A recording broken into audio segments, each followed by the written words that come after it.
नमस्कार दोस्तों, स्वागत है आपका न्यूज प्लेनेट में। दोस्तों, रूस और यूक्रेन के तनातनी के बीच यूएन ने एक आपातकालीन बैठक बुलाई है और इस बैठक का मकसद है इस जंग को और तबाही को किसी भी कीमत पर रोका जाए। यह आपातकालीन बैठक बहुत ही विषम परिस्थितियों में, दुर्लभ परिस्थितियों में ही बुलाई जाती है। इससे आप समझ सकते हैं कि मामला कितना संवेदनशील हो चुका है। वहीं पर रूस ने यूक्रेन से वार्ता की पेशकश जो की थी उसे आखिरकार यूक्रेन ने अपना लिया है और वो लोग बेलारूस में गोमेल में बैठक कर रहे हैं और 3 दौर की वार्ता हो चुकी है। अभी तक कोई ठोस नतीजा नहीं निकला है, लेकिन उम्मीद है कि कुछ ना कुछ निकलकर जरूर आएगा।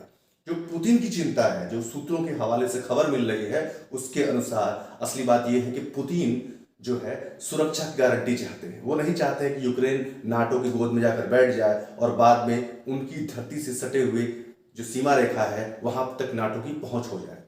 तो ये उनकी चिंता है। सबसे पहली वो चाहते हैं यूरोपीय देश, खासकर अमेरिका, ये लोग यूक्रेन से दूर रहें और उसका सैन्यीकरण ना करें, क्योंकि अगर उसका सैन्यीकरण करेंगे तो उससे रूस की संप्रभुता को खतरा होगा।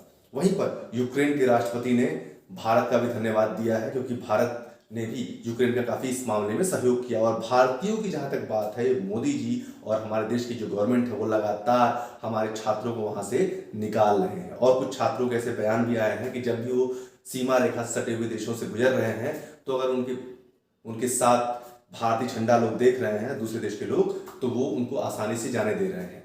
तो इससे उनको ये मालूम चल रहा है कि हमारे देश की अहमियत विश्व में कितनी ज्यादा है, लोग उन्हें कितना ज्यादा मानते हैं। तो ये एक हमारे देश के लिए बहुत ही अच्छी बात है जो इस तरह का सम्मान हमें प्राप्त हो रहा है। दूसरी बात है, आते हैं परमाणु अस्त्रों के प्रयोग पर। दरअसल पुतिन ने नाटो के आक्रामक होने पर यह कहा है कि अगर कोई भी दखल करेगा, नाटो अगर इस युद्ध में उतरेगा या किसी प्रकार की दखलंदाजी करेगा तो परमाणु युद्ध से भी परहेज नहीं करेंगे। और उन्होंने न सिर्फ ये बात कही है, बल्कि उन्होंने अपने बहुत सारे जो परमाणु व्हीकल, परमाणु कैरी करने वाले जो उनके वाहन हैं, वो आ चुके हैं बॉर्डर रेखा के पास और इसके वीडियो जारी कर दिए गए हैं। उन्होंने अपने परमाणु फोर्स को, जो ये सारे काम करती है, उसको अलर्ट रखने के लिए कहा है। तो ये बहुत ही गंभीर और चिंताजनक बात है हमारे लिए, क्योंकि परमाणु युद्ध जो है किसी भी समस्या का समाधान नहीं हो सकता। ये मामले को और उलझा देगा, सुलझाएगा नहीं, क्योंकि इससे निकलने वाली जो विकिरण है, जो रेडियोधर्मी तरंगे हैं, रेडियो एक्टिव तरंगे, वो सिर्फ आज ही लोगों को नहीं मारेंगी, वो कई साल तक लोगों को मारती रहती है। आप लोग को तो याद ही होगा, हिरोशिमा और नागासाकी में जो बम विस्फोट हुए थे, उसकी वजह से जापानी लोग कितने समय तक उसके दुष्प्रभावों को झेलते रहे और उसकी वजह से उन्हें कितनी बीमारियां हुई, कैंसर से लेकर और भी खतरनाक बीमारियां। तो जो ये परमाणु अस्त्रों का भंडार जमा किया रशिया ने, सबसे ज्यादा जो परमाणु हथियार है वो अमेरिका के पास है। अमेरिका के बाद रशिया है, फिर बाकी देश हैं। तो ये जो होड़ है इनके बीच, इसको रोकने के कई प्रयास हुए थे।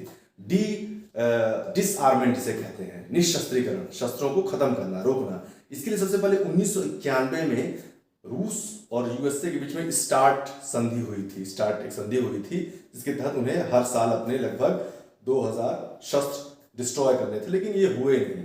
ये कहा गया लेकिन हुए नहीं। उस समय जो रूस के राष्ट्रपति थे जॉर्ज बुश थे और रशिया के राष्ट्रपति मिखाइल गोर्बाचोव थे। तो ये उस समय संधि हुई। फिर स्टार्ट 2 भी हुई थी, जो संधि को और आगे बढ़ाने के लिए हुई थी, लेकिन ये चीजें अपने परिणति तक पहुंच नहीं पाई, क्योंकि इसकी सबसे बड़ी वजह है कि कोई भी देश दूसरे देश पर भरोसा नहीं करता है, बिल्कुल नहीं करता है।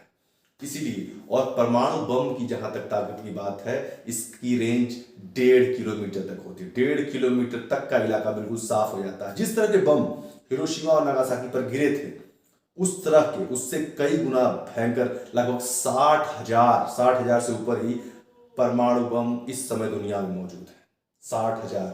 कहा जाता है कि इससे सिर्फ 1 या 2 बार नहीं, पूरी धरती को दर्जन बार से भी अधिक खत्म किया जा सकता है। अब आप समझ सकते हैं कितना विनाशकारी अस्त्र है।